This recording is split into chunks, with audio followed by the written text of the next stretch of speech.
Raider Nation, good morning. It's Mitchell Rettens, your host of the Raiders Report, with some good news and some bad news. Anytime I ask my wife, do you want the good news or bad news first, she always says, hit me with the bad news first, which is what I will do on today's show. But before I get into all of that, and if you don't know, today's program is presented by our good friends over at Prize Picks. Before I get into it, though, I just want to say happy Mother's Day to all the moms that are out there. To my mom, to Alex's mom, to my grandmother, heck, to my wife, who's the best dog mom on planet Earth. We love you guys all. And if you didn't get the opportunity to hug your mom yesterday, I know that I personally did not. Make sure you give her a phone call. Make sure you tell her that you love her, because it does go a very, very long way. So let's get into the bad news first, and then we will get into the good news. I got 5 good news bullet points to get your Monday morning started off here. The first thing that we're going to talk about is David Njoku. He signed a 1-year deal worth up to $8 million with the Los Angeles Chargers. And the reason why that I think that this is bad news for Raider fans out there is because I think David Njoku is a good football player. He's been in the league since 2017. He's been with the Cleveland Browns his entire career. And even though he's coming off a year where he only had 33 grabs, 293 yards, and 4 touchdowns, I think with Mike McDaniel, with Harbaugh, with a new option, new red zone target, because he had 4 touchdowns last season, 5, 6, 4, 4. He's a touchdown. I don't want to say touchdown machine, but then again, it's like there hasn't been a lot of good quarterback play there in Cleveland, and he's still been a relatively consistent player. In 2024 he had 64 grabs, 505 yards. In 2023, 81 catches, 882 yards, and 6 touchdowns. So with Justin Herbert, who I would say is probably the best quarterback Njoku's ever played with off the top of my dome, and I can't imagine there's been a better quarterback for the Browns since he's been there. But I do think that that's a good fit for Njoku, as much as I hate to admit it. And to me, anytime the Chargers get better, anytime any of our AFC West rivals get better, I'm going to chalk that up as being bad news. Now, let's go to some of the good news here. And again, the good news to me in the middle of May is it's always a little bit of balance of what I want to listen to, what I want to talk about. And I hope for fans out there, they also kind of rock with me, because typically on my Monday shows, it's a little bit of a mixture of maybe some news you missed on Friday once the weekend got started, or after Friday happy hour. And if you didn't join us for Friday happy hour, we had Margs, and I didn't even clean up the studio, and your boy was hurting. But, I'm excited to get football rolling again. At this point in the offseason, it's, where can I get actual Raiders news? Where can I get actual NFL news? But then also it's, how the hell do I get closer to the actual football games or Madden games, which we'll talk about here in a little bit. But there was some news that dropped this morning. The first Sunday night football game, it's going to be the Cowboys up against the Giants. And if you don't know some other just important dates, I saw Adam Schefter tweeted these out, and I figured, you know what? These are just some good dates to know. Thursday, August 6th, that's going to be the Hall of Fame game, Panthers versus Cardinals. Wednesday, September 9th, NFL season opener against the Seattle Seahawks. When I say against the Seahawks are the only team in there. Not saying the Raiders are in that game. Sunday, January 10th, the final regular season game. And since Mother's Day was yesterday, hopefully you ended up getting your mom, your significant other, something nice, because Valentine's Day this upcoming year, Super Bowl Sunday. So make sure you soften that blow, and maybe you just get ahead of it a little bit. Also, some other random news. The Bills just signed outside linebacker Mike Dana, and he had a visit with the team, I want to say, last week. Other good news that happened, the NFL referees, they reached an agreement on a new 7-year CBA deal. It's going to run through 2032.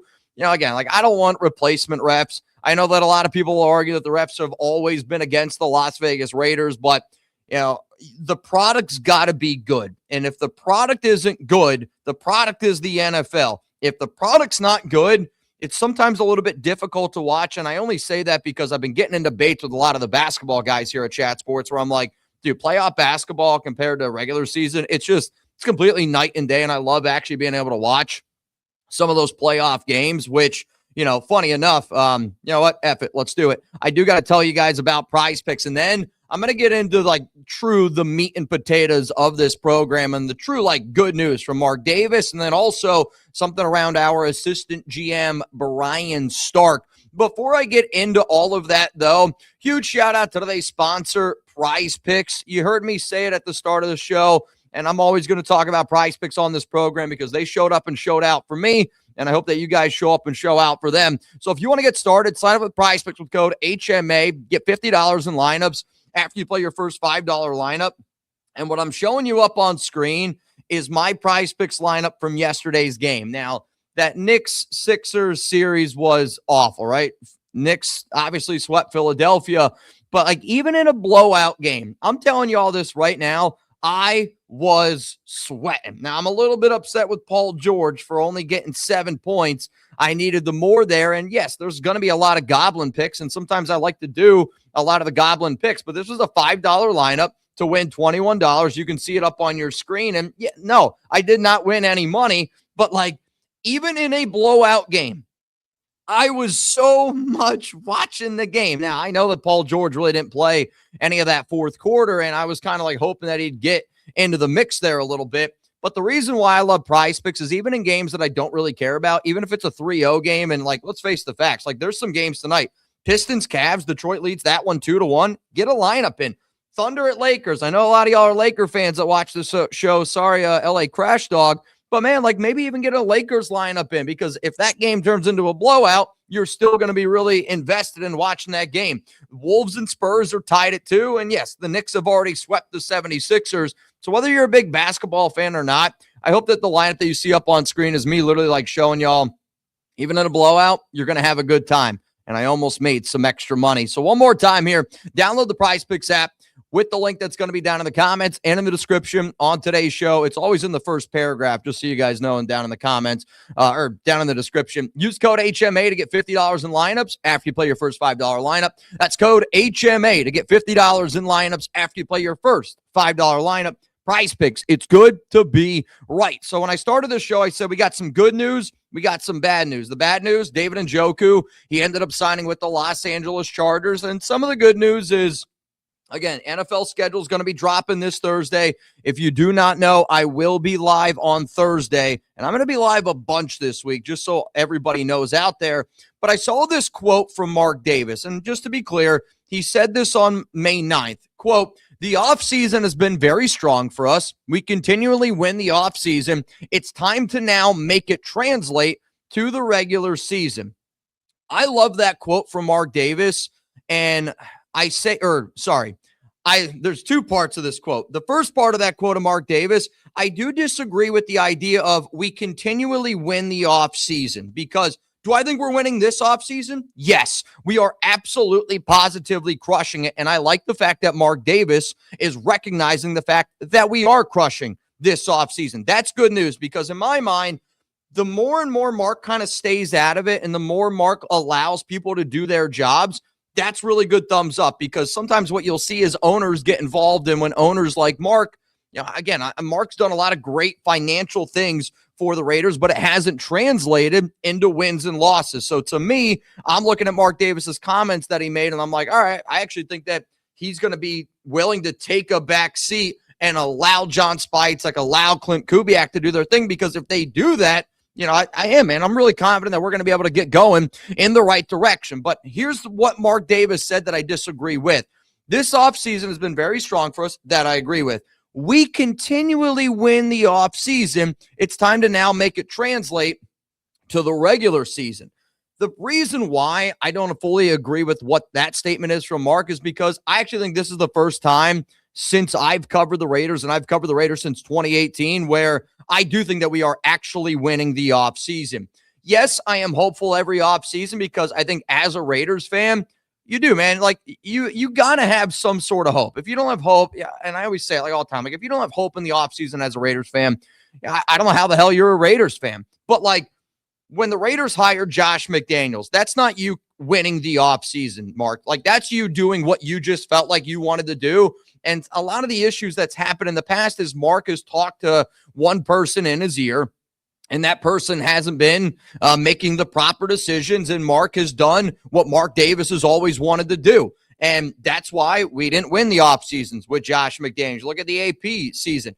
I think he tried to right his wrongs with Bisaccia, tried to hire Antonio Pierce, but that offseason, man, we had Aiden O'Connell and Gardner Minshew. There's no way you're going to be able to look at me and go, we won that offseason with those two guys at quarterback. And, Antonio Pierce was very much so in over his head. And you could tell the moment that he stepped on to the field that he was not built to be a head coach. And there's a reason why he still doesn't have a job in the National Football League. Then you hired Pete Carroll. For the love of God, I think that was the worst move that you probably could have done from an organizational standpoint. And I said it last year. The reason why Pete Carroll was the riskiest hire you possibly could have done was because for an organization that hasn't been able to get the head coaching job right, you basically hired a coach that you were going to have to hire another one because of how old he was. So instead of trying to get one right, you tried to get two right. Now, for the first time, I agree with you, Mark, that we are actually winning this offseason. But the reason why, again, that is good news is because I don't want Mark involved in the day-to-day football operations. Let somebody else do it, because when you let somebody else do it, and I truly think that this is the first offseason where Mark's just like, you know what, I'm not involved. Like, I'm not going to be involved. I'm going to let Tom do his thing. I think Durbin, also one of the Raiders' minority owners, who's going to be soon the majority owner once Davis does end up selling his stake, which I don't know when that's going to be, but it will ultimately end up happening. But because Mark is staying out of it, I think we can, when you look around at this offseason in particular, it does look and it does feel completely different. Let's go to the second part here of what Mark Davis had to say in this quote. With Fernando Mendoza coming in as potentially the starting quarterback, it's just so exciting. I believe we are in the forefront of getting things going again. That's a statement that I love that Mark makes because, one, he doesn't commit to saying we're going to play Fernando Mendoza, even though he's the number one overall pick. And I think because Mark said that, that also tells me that Mark is aligned with Spy Tech, that Mark is aligned with Clint Kubiak, because both Kubiak and Spy Tech have said, it's going to be an open competition. And I know they brought in Kirk Cousins, and I saw an article where it was like, oh man, Kirk Cousins should be nervous after Mark Davis's comments. If you put out that article, and I get what people are trying to do this offseason. I'm trying to make videos as well. I saw a comment yesterday from Venthrak. It was like, we got an AI predicted video from Mitch. This is how you know it's the offseason, which, I would fire back and say some content is better than no content. But also, saying that Kirk Cousins is in bad shape or in trouble after Mark Davis's comments are a little bit of an eye roll, neither here nor there. But because Mark, I think, has learned from past mistakes, because he's, not trying to do too much. And again, Mark, you hired people to do their job, allow those people to do those jobs. But Mark is going to let this team make those proper decisions. And considering the fact that the quarterback issue has been such a big issue, and a lot of the times when you're bringing in coaches like a Josh McDaniels or a Pete Carroll, they tend to bring in somebody that, is part of their regime. You brought in Jimmy Garoppolo, you brought in Geno Smith. I mean, since Derek Carr's departure in 2022, Jarrett Stidham, Aiden O'Connell, Jimmy G, Brian Hoyer, Gardner Minshew, Desmond Ridder, Geno Smith, Kenny Pickett. It's been a lot of really, really bad quarterback play. And because I do feel like, this time around is completely different with Mendoza, with Kirk Cousins, it's going to be a lot of good things moving forward here for the Raiders. So another quote here from Mark Davis that, again, I like the fact that Mark said this. I do feel a different vibe around the building right now. Everybody really is working together. Everybody seems to be on the same page. It seems like we're ready to go for a long-term sustained growth. I agree. I really, truly do. When you look at this team on paper, whether it's offense, whether it's defense, we're building it the right way. But hearing the fact that he believes in the direction of this team, it does. It inspires me. And I know that Mark probably thinks it every single year. And Mark, and just like all of us, we've been thinking, we've been waiting every single year for it to happen. But truthfully, to hear Mark, Spy Tech, and Kubiak all being in a line, that tells me that Mark is going to let this organization do what it needs to do. Now, before we get into the final part here of this program, and to be honest, the final part here of this program, I think is probably the best news from today's show, and really the reason why I wanted to call the show good news. It was a mix between what Mark had to say, the NFL schedule stuff coming out. Another part of why I think it's good news for you guys is in the offseason, not that I have hard time going live. I go live every Tuesday. I go live every Friday. It's typically my schedule.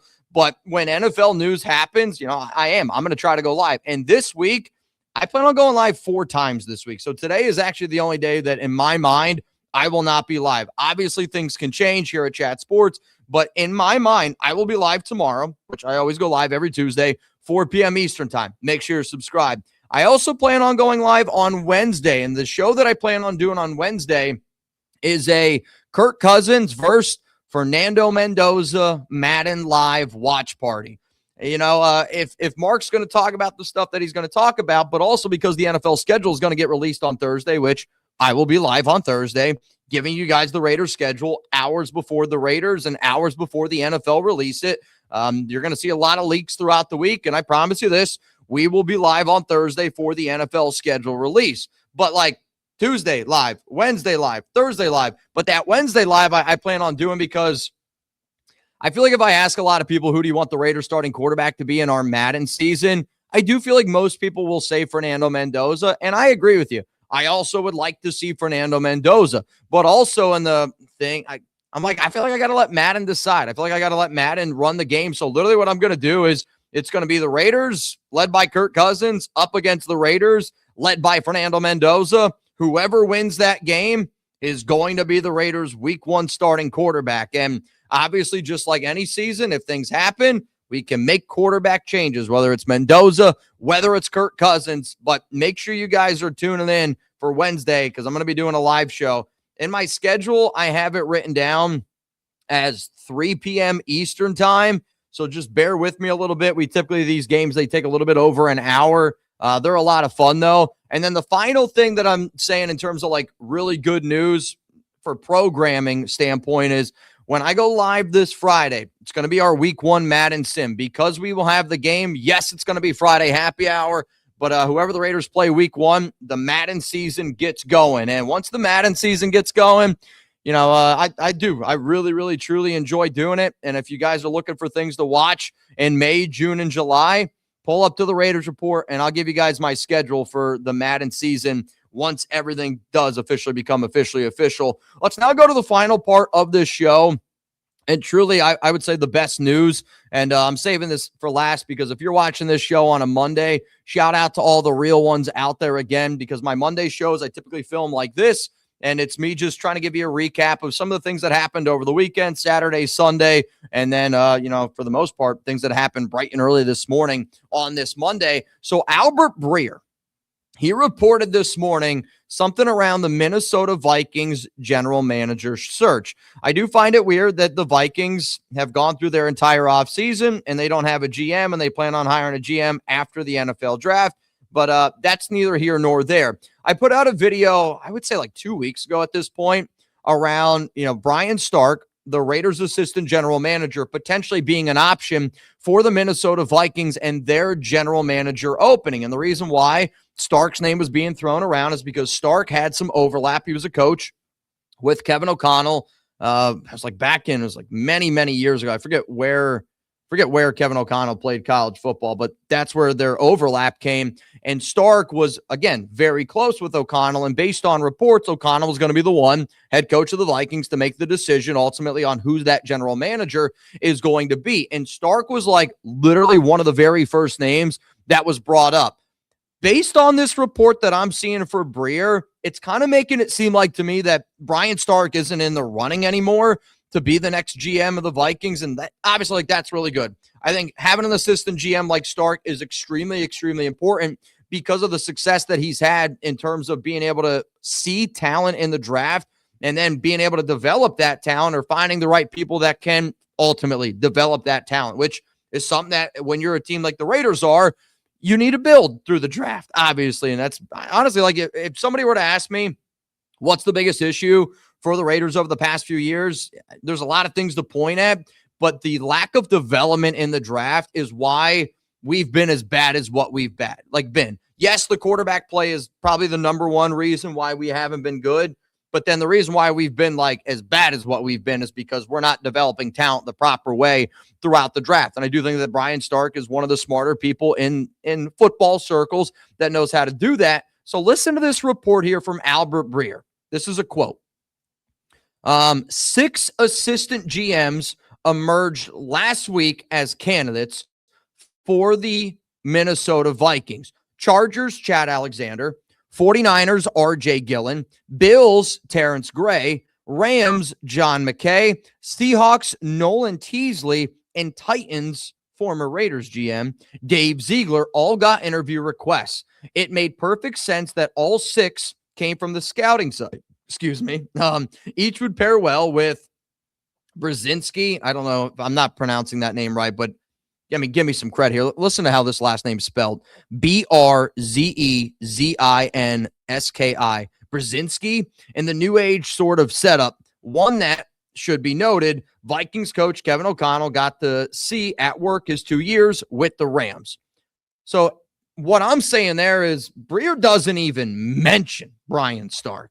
Now, I don't know if he's just saying like people that only got requests last week. Again, I'm not following the Minnesota Vikings the way that I do the Las Vegas Raiders, but I was worried that Stark was going to potentially be an option for the Minnesota Vikings in that general manager search. I mean, based off that quote there from Breer and based off of that report, he doesn't even mention Brian Stark. So I'm hoping that means that Stark is going to be staying in Las Vegas and Minnesota is not going to be interested in stealing away our assistant GM. And the reason why the Raiders will not be getting comp picks is because you only get comp picks when it's like, if Stark was a minority and then he ended up getting a promotion to GM, then you would get 2 third-round comp picks. But because Stark's not a minority, I had some people asking me because I accidentally tweeted out. Because I originally, when I saw the news came out, I was like, oh, the Raiders are going to get 2 third-round comp picks for Brian Stark. And then I was like, well, actually, that doesn't make any sense because he's not a minority. So it's not going to happen. But before I hop on out of here again, the bad news, David Njoku going to the Los Angeles Chargers, 1 year, $8 million deal. The good news is the NFL schedule will be getting released this upcoming Thursday. I will be live. I will also be live tomorrow, Wednesday, and Friday. If that's not good news for you, then I don't know why the hell you're watching this show. The NFL referees, 7-year agreement, so no backup refs. That's awesome. We got some great basketball action. Go get a Prize Picks lineup in. For Mark Davis, all those quotes that he had tell me that him, Kubiak, John Spytek are all on the line. And if he's thinking what they're thinking, that means that he's going to just continuously, let the guys that should be making decisions around this organization, let those dudes make the proper decisions. But he's excited about Mendoza. He's excited about the quarterback competition that potentially could be. And then at the very end, Brian Stark, not even mentioned in Albert Breer's report about potential future GMs. So the other 2 videos that you guys are going to get there that I'm going to make today, one video is going to be around Jackson Powers Johnson. I kind of hinted at this last week that I was going to do it. There is some JPJ trade rumors smoke. So that's going to be the next video that you guys will get later from me today, unless there's some other Raiders or like breaking NFL news. And then you guys will get another video bright and early tomorrow around a starter on the team that apparently there's some rumors around him being on the hot seat. So those will be the next 2 videos that you'll get from me. I hope that you're subscribed. I hope that you're watching this show. I hope that you appreciate the content that we provide. But busy week here on the Raiders Report. 4 live shows. Buckle it up. It's the off season. I don't really get to go live that many times in the off season. So I hope that we have a hell of a time this week on the Raiders Report.